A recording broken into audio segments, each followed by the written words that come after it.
হয়তো আমার সঙ্গে গুনগুনান। ও মদিনার মাটি রে সকল সুখ বুঝি তোর কপালে।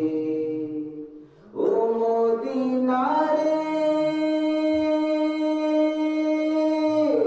পাখি যদি হতাম আমি, উড়ে উড়ে যেতাম আমি, থাকতো না মনে কোনো যন্ত্রণা। পাখি যদি হতাম আমি, উড়ে উড়ে যেতাম আমি, থাকতো না মনে কোনো যন্ত্রণা।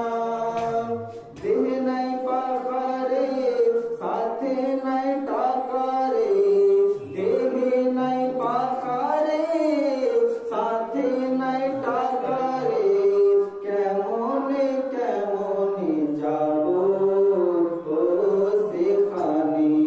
ও মদিনার মাটি রে সকল সুখ বুঝি তোর কপালে। ও মদিনার মাটি রে সকল সুখ বুঝি তোর কপালে। ও মদিনা রে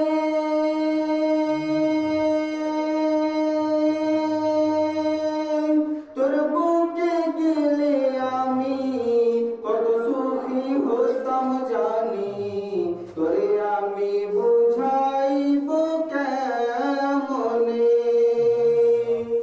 ও মদিনা রে তোর বুকে গেলে আমি কত সুখী হতাম জানি, কেমনে কেমনে বুঝাই তোরে। কাঁদি আমি সারাক্ষণে, কখন যাব সেখানে। কাঁদি আমি সারাক্ষণে, কখন যাব সেখানে। সহে না আর পরাণে। ও মদিনার মাটি রে সকল সুখ বুঝি তোর কপালে। আল্লাহ পাক নবী ও আওলাদে নবীর সাদকায় আমাদেরকে ওই পবিত্র বারগাহতে যাওয়ার তৌফিক আতা করেন। সকলে বলুন আল্লাহুম্মা আমিন। আমিন আল্লাহ। এমনিতেই হযরতে সৈয়দা ফাতিমাতুজ জাহরা রাদিয়াল্লাহু তাআলা আনহা, যিনি तमाम সৈয়দ জাদাদের মা, আল্লাহ পাক তাকে ওই শান দিয়েছেন যখন কিয়ামতের দিন হবে মুনাদি নিদা দিবে, ইয়া আহলে মাহশার, হে মাহশারের উপস্থিত লোকজন, নিজেদের গর্দনকে ঝুঁকিয়ে নাও। ওই মাহশারের লোকজনের মধ্যে 1,24,000 মতান্তরে 2,24,000 আম্বিয়ায়ে কেরামও থাকবেন। ওই মাহশারের লোকদের মধ্যে तमाम মুসলমান থাকবে, तमाम অমুসলিম থাকবে, আজল থেকে আবাদ তক সবাই উপস্থিত থাকবেন। এমন একটা সিচুয়েশন, আল্লাহ জানে কত বিলিয়ন কত ট্রিলিয়ন লোকজন থাকবে। বলা হবে ইয়া আহলে মাহশার, নিজেদের গর্দনকে ঝুঁকিয়ে নাও, কারণ ফাতিমা বিনতে মুহাম্মদ তশরীফ নিয়ে আসছেন। নবী মুস্তাফার বেটি ফাতিমাতুজ জাহরা তশরীফ নিয়ে আসছেন।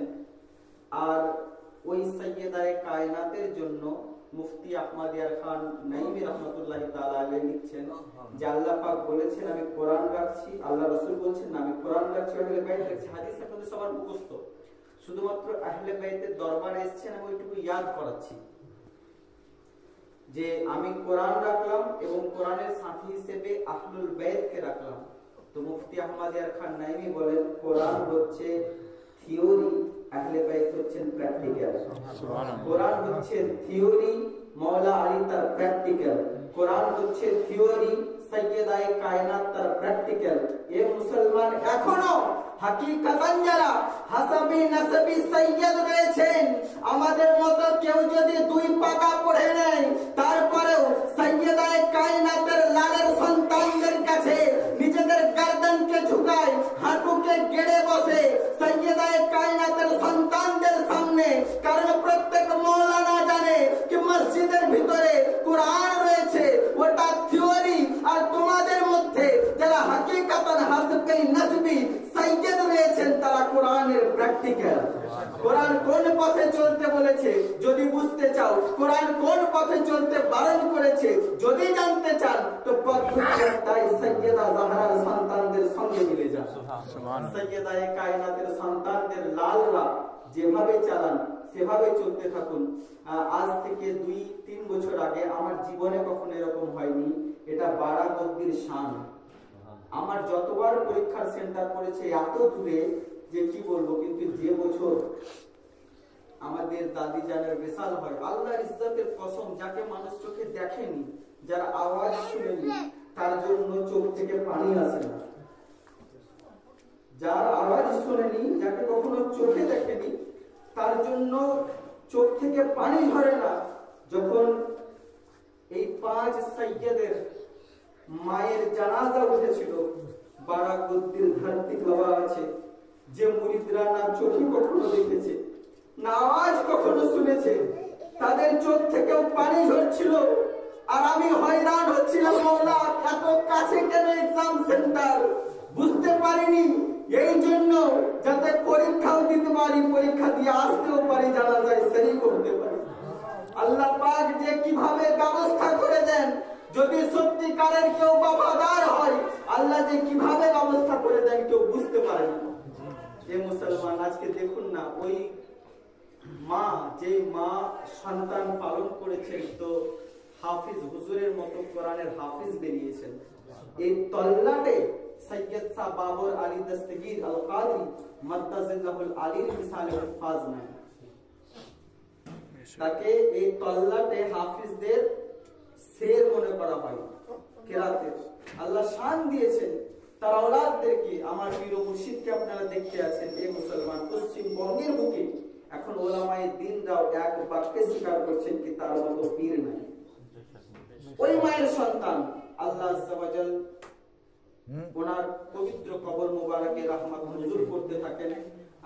ইমোশনাল হয়ে যাওয়ার পরে ওয়াজ করা মুশকিল। আমি আমার বক্তব্য শেষ করতে আসি।